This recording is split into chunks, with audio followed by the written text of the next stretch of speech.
Totoo po kaya ito ang kaso po sa email ko lang natanggap at hindi naman po ako taga Manila? Paano po kaya ito? Ito po kasi ay email galing sa isang OLA, no? Yung OLA to pag-uusapan natin kung ano ba yung pinadala niya na summon o subpoena through email doon sa nagkautang daw. Sabi at anya doon sa post ng isang OLA victims group na nakita ko. Okay? So bago ang lahat, bago natin simulan tatalakayin natin, maglalambing po muna ako sa inyo na paki-follow po at paki-supportahan po ang aking mga social media account, ang Facebook, TikTok at ang aking YouTube channel. At kung nakatulong sa inyo ang video ko, malaking tulong din po ang simpleng pag-like, malaking tulong din po ang simpleng pag-share. At para updated po kayo sa mga videos na ginagawa natin dito ba sa usapang unending apps, pakihit lang po yung notification bell. Disclaimer, hindi po ako nanghihikayat na mangutang kayo dito sa mga unending apps. Ako po ay nagbibigay lamang po ng payo, gabay at atnubay kung paano nyo haharapin ang mga suliranin dito sa mga unfair debt collections na ginagawa ng mga unending apps. At hindi rin po ako nangungonsinti na huwag magbayad ng utang at hindi rin po ako abogado. Ako po ay ordinaryong mamamayan lang po kagaya din nyo na nagre-report lang ng mga abusive on-lending apps. Okay?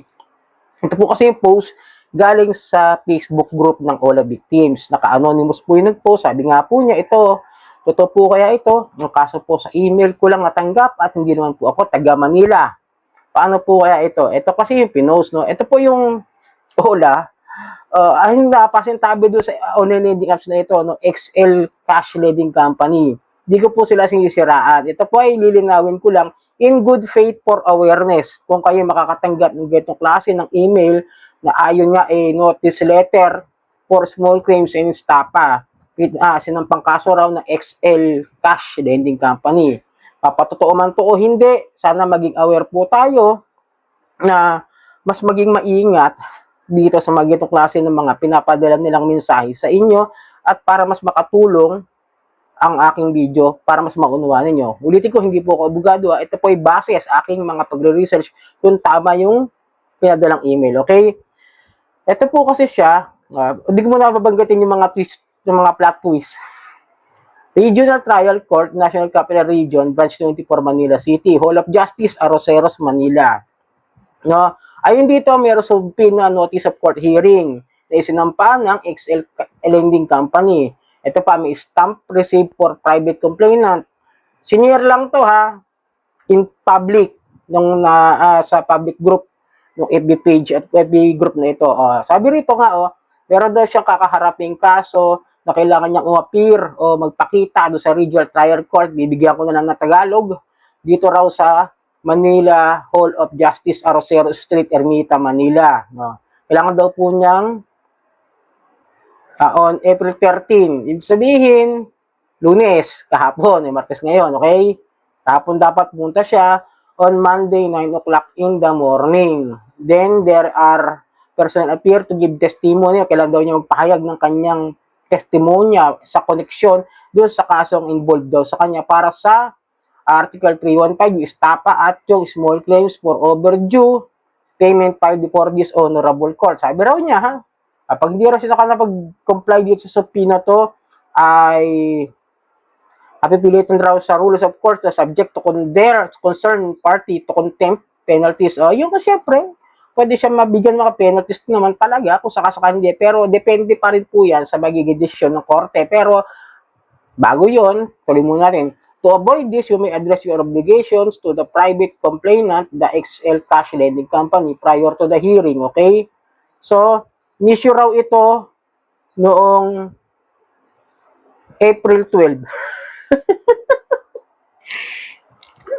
Doon pa lang, no? Medyo ang dami ng lapses, ang dami ng mali ako nakita rito, no? Kung papansinin ko siya, talagang ang dami ko na nakitang hindi tama. Okay? So, I will consider this as a fake subpoena or notice ng korte, notice court hearing. I don't believe in this kind of BS, okay? Yung Arroceros Street, kasi ang alam ko sa Arroceros dito sa Manila, yun nasa likod, yung Arroceros Park ng City Hall. Ayun pagkakaalam ko. Kasi itong 24 na ito na branch ng Manila, alam ko, sa pagkakaalam ko, sa Ermita ito. Pero hindi rito sa lugar na ito. Alam ko, dito yan sa may parting Hilpuyat, if I remember it correctly, kung tama yung pagkakaalala ko, something, basta doon sa parting Malate yan eh. Hindi rito sa may Arroceros Street. Kasi yung Arroceros Parque yan eh. Yun ang alam ko nag-iisang Arroceros yan na lugar sa Maynila. And then, kung titignan nyo yung itong picture, papakita ko sa inyo, okay? Ano? Tingnan nyo yung stamp, Court of Appeals. Hindi pa nga nakakapagsimula yung hearing, bakit nasa Court of Appeals na yung stamp? Diba? Medyo, saan ba nakuha ito? Sa Google? Tapos in-edit, tapos bali pa yung stamp ng seal? Diba? Tapos regional trial court, tapos pinagsama pa yung small claims and stapa. Lagi po ninyong tatandaan na ang small claims ay civil matter. At ang stapa ay criminal liabilities. Magkaibang bagay na dapat magkaibang kaso yan. Hindi mo pwede pagsamahin lagi yan. Lagi yung ginagawa ng mga OLA yan. Napasintabi ko sa XL, hindi ko paninira po ito. Baka may agent po kayo na gumagawa ng ganito klase ng mga collection practices na alam nyo namang labag. At maaaring maging dahilan para matanggalan kayo ng lisensya. Maging aware po kayo. Pinapaalalahanan ko lang po, alam yung medyo mahigpit ang ating mga ahensya ng gobyerno ngayon at maging mag-isip kayo, baka sakaling mawalan kayo ng lisensya, tanggalin nyo na lang yung mga ganito klase ng pamamaraan ninyo ng paniningil. Okay? In good faith po ang ginagawa ko for awareness po sa mga tao. And then, eto pa yung masaklap, no? Ayon doon sa nag-post na ito, hindi siya taga Maynila. Taga probinsya po siya. Tapos, nung sinerge ko po yung XL, ang exact address doon is nasa Pasig, Ortigas. So, pag ikaw magsasampa ka ng kaso, tandaan ninyo, no, kung kayo lending company, mas home court advantage po kapag nandun kayo sa mismong lugar ninyo. Kunwari, kung taga Pasig kayo, sa Pasig kayo magsasampa ng kaso. At kung yung tao naman ay kung tigasaan yan, pwede rin kayo pumunta ron para doon kayo magsampa ng kaso. Yun ang pagkakaunawa ko. Okay? Kasi kung hindi naman taga Maynila yung tao, hindi naman siya taga municipality ng lugar niya, baka doon siya sasampahan ng kaso. Di ba? Baka sa Maynila pumunta. Pwede naman niya gawin na pumunta sa Pasig Municipal Trial Court. Tapos padalhan niya subpoena yung tao doon sa probinsya. Kung kaya namang ibiyahe ng ilang oras, pumunta siya ron. Tapos, ito pa yung nakakatawa, no? April 12, na issue. Alam niyo ba yung April 12?